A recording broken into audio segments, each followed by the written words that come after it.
This is funny. It's Robin Lizz, his morning crew on his radio. So Liz says to me, did you see the post? I'm like, what post? There was a snake in a station. There was a snake in his radio in one of our production rooms. There was. It's not funny. It's funny. No, when I saw it over the weekend, the post, I got freaked out a little bit. Yeah, okay. Explain what you saw, the picture. So I saw what it looked like was a snake, a large black snake, and I don't think it was a black snake. I don't know what kind it was, hanging from a speaker in one of the studios. Right in front of a microphone. And right in front of the microphone as though it was, trying to be on the air or whatever. But I'm like, what? Because I come in when it's dark. We come in, we start the show when it's dark, and I usually go back to my office, and it's dark back there. Okay. First, there was no snake hanging from a speaker in that studio. That's what it shows on Facebook. It wasn't. Let me explain. So we had someone who walked in to the station, saw a small little snake that must have been maybe a foot long, maybe 12 inches. No, I'm telling you what I was told. Maybe 12 inches. They picked up the snake and put it into a pitcher, that you pour water out of. Oh, okay. Into it. That'll tell you how small the snake is. Okay, because they brought it into the studio and just held it up by the tail and took a picture of it in front of the microphone. There's so many things wrong with that story. First of all, why are you holding a snake? Second of all, it's a rat snake. I don't care what kind. It's not poisonous. I don't care. And it was tiny. No, what I heard. 12 inches. No, what I heard was that it's somewhere between 4 and 5 feet long. No. And they are pulling your leg. They're not pulling my leg. Very trusted source told me this morning. I love this trusted source now because he gave you a fishtail. Nope. The thing was so tiny. It was barely a foot long. It fit into a water pitcher that you pour water out. Up. It was tiny enough to fit in that thing. If it were between 4 and 5 feet, as my trusted source said, it could still trusted fit source in that pitcher. That trusted source was pulling your leg on the size of the snake. I don't think so. I saw the picture. Because this trusted source looked at me and winked. No, he did not. Robin Lizz, his morning crew. There was a snake in the studio the other day. We didn't see it. Liz saw a picture of it on Facebook. Over the weekend, I was like, why did no one tell me there was a snake in the studio? Describe it real quick, what you envision this snake to be. I envisioned a very long snake hanging from one of the speakers in the studio. That's what I saw on Facebook. In reality, it was not even a foot long, and it fit into a water pitcher in which we released it back into the wild. But I heard it could go after rats because it was a rat snake. I don't care what kind of snake it was. Jake, one of our producers, did you say your mom has a snake story?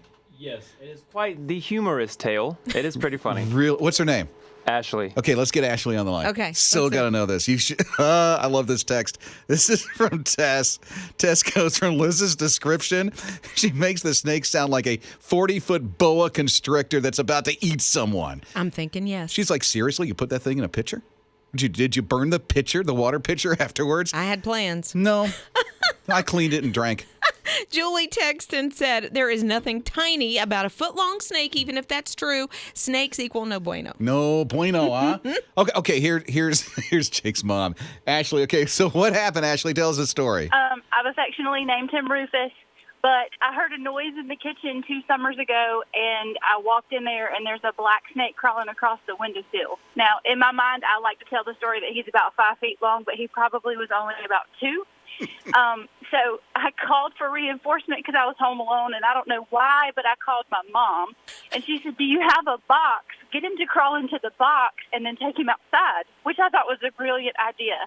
So I tried that. It scared him. He flipped around, crawled down the cabinets, and went under the cabinets in a hole that I didn't know was there. So I had originally thought he had come in through the dog door, but apparently he had his own door into the kitchen, which was this hole under the cabinet. I called Jake, and I said, you've got to come home right now. Spray this hole with foam that will fill up so he can't ever come back in the house. Oh, man. He flipped around. He flipped around and crawled down the sink. I was so terrified because I was like, if he gets out in this house, I'm never going to catch him. Jake, where were you when your mom called? I was probably at work, to be honest with you. You don't remember? I don't remember where I was, but I remember coming home and saving the day. Dun, dun, dun. Rob and Liz. His morning crew. Pretty interesting. The topic has turned to snake stories at 800-447-7234. Wanda texted and said, I came home from church one night. I had my infant and a toddler. Went to my bedroom to change. There was a 3-foot-long black snake curled around a curtain rod right next to her closet. Now, her husband is a fireman.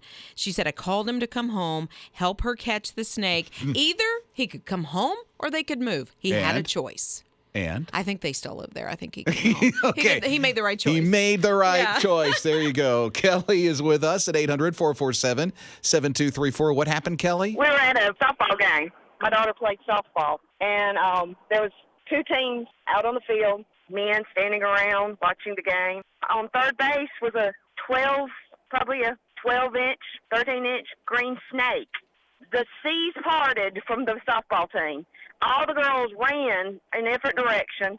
The men refused to go out there. I went out there, got the snake, picked the snake up, and I'm thinking, y'all have a little yellow ball thrown at y'all. It's like 65 miles an hour. But this little snake is scaring the whole 2 softball teams. It was absolutely hilarious. And you go out there and just pick the thing up. Yeah, and I put it in the woods, but it seemed to like third base, so it come back again. No. I said, wait a minute, so again, the teams parted. And I'm like, let me just go get the snake.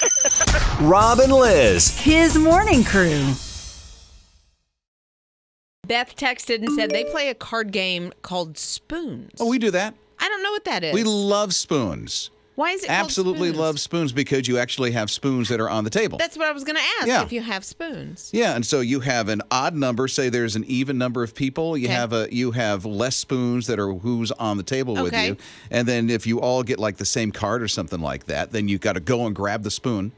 And then the person who doesn't get a spoon is out. So you go all the way to the end. It's a card game and a physical game at the same time. Exactly. You've got to be very sharp. I've got 2 teenage boys. That's really, okay? really, really sharp. Oh, you'll win. Okay. You'll Nobody's hurting win. each other. All right. Christy's here at 800-447-7234. What's the game, Christy? I just wanted to tell you our favorite game around the table is Monopoly Deal. It's like Monopoly, but played with cards, super fast, super competitive, and super fun. And it's just a deck of cards that you buy. You can buy them at any box store.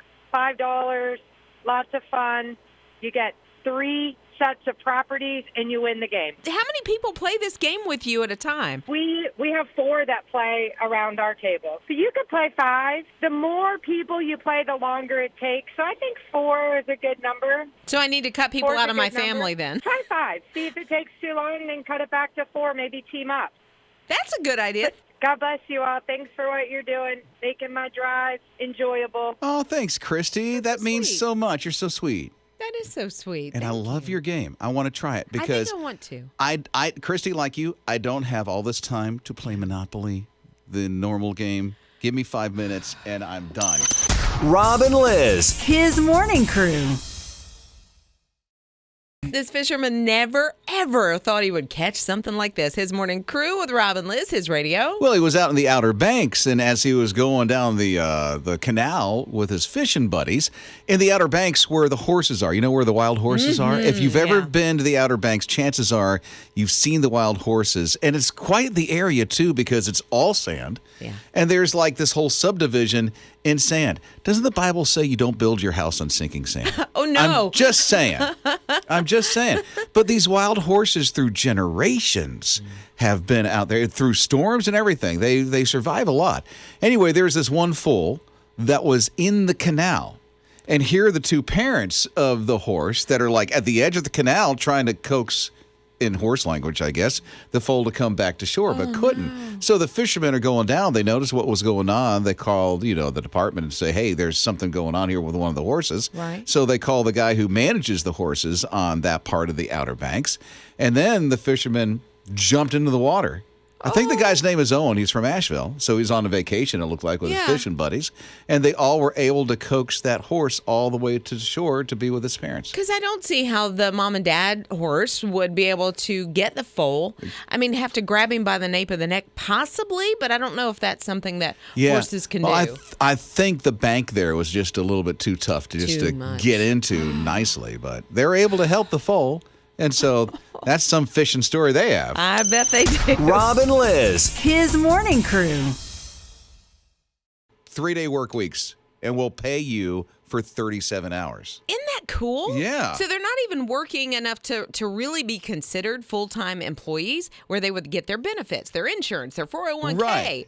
But So they said it will pay you. they're going to do under 30 hours a week, 27 hours a week, and be paid for 36, which will give them the benefits. Mm-hmm. Wow. I think it's kind of fantastic. They're doing this like in Pennsylvania, but they've already done it in Arkansas, and it's worked out so well. So who knows?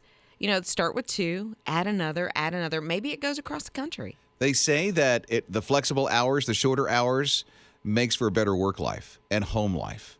And so they're doing this for, the benefit of the person. Well, if you're happy at home, then you're happy, I think, at work. And you want to give more because you're able to enjoy your life so much more. I think it's a great move to see how it actually ends up working. Yeah, and how the families are going to grow and get better and Get all closer. that stuff.